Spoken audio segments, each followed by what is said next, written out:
So,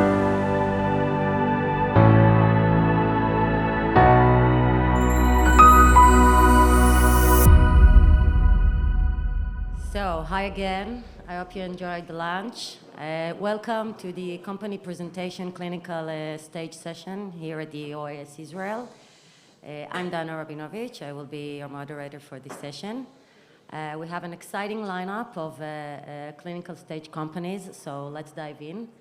Our first presenter is Dr. Shimon Gross, CEO at DiagnoStear Ltd.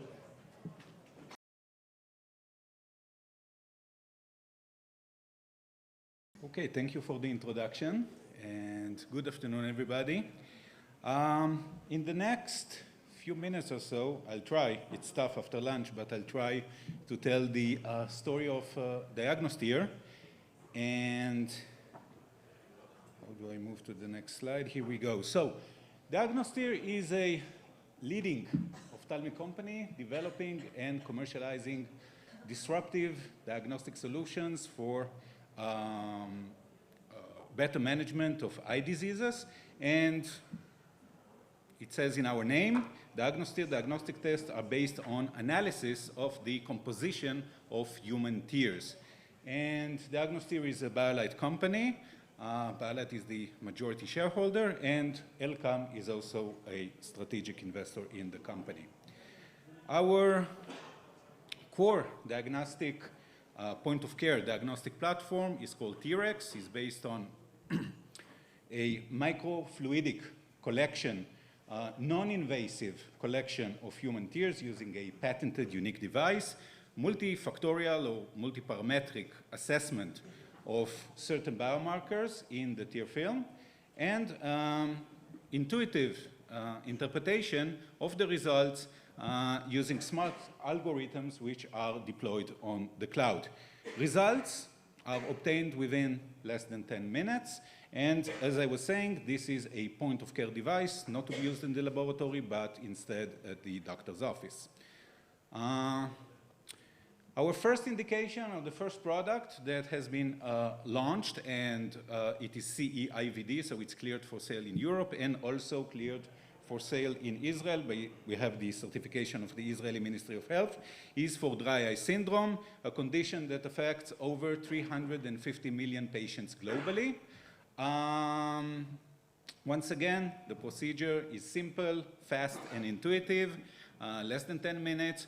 We have shown for detection of severe dry eye sensitivity and specificities over 86%. And currently, we are negotiating with different distributors, and we are developing the distribution network in Israel, the EU, and some selected countries in Southeast Asia. We are finalizing, in the context of this product, we are finalizing these days a large clinical trial, actually the largest of its type, in India with LVPI.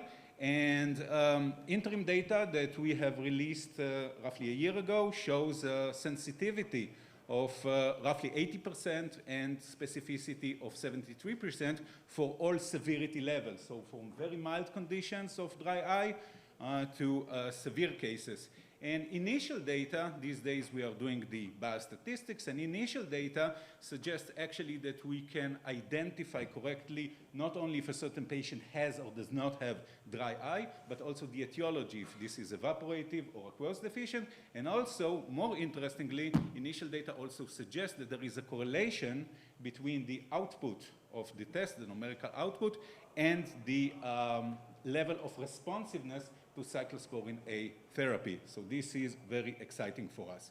Now, these days, we are devoting the majority of our resources and efforts for the second product, which is intended for differential diagnosis of red eye. And red eye accounts for as high as 1% of all primary care and emergency room visits. So this is way beyond, conventional ophthalmology. And red eye mostly is derived from viral infections. And when talking about viruses, almost something anywhere between 60 to 90% is due to adenovirus. Now, adenovirus is self-contained. It will usually pass within a week or two. It's not dangerous, but the discomfort, the pain, it's very discomforting for the patient. And it's also seasonal. And the treatment is usually to ease the symptoms so the physician can prescribe topical steroids. The problem is, again, that general practitioner, primary care physician, pediatrician cannot prescribe topical steroids. He needs to rule out herpetic keratitis or herpes, ocular herpes infection. This is a major contraindication for topical steroids. And herpes, it's quite rare.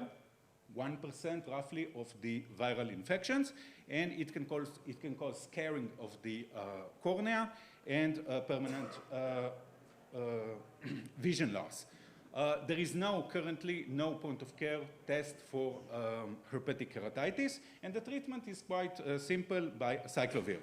Allergic conjunctivitis accounts for 15 to 20% of cases, and the treatment is with antihistamines with or without topical steroids, again, after ruling out herpetic infection.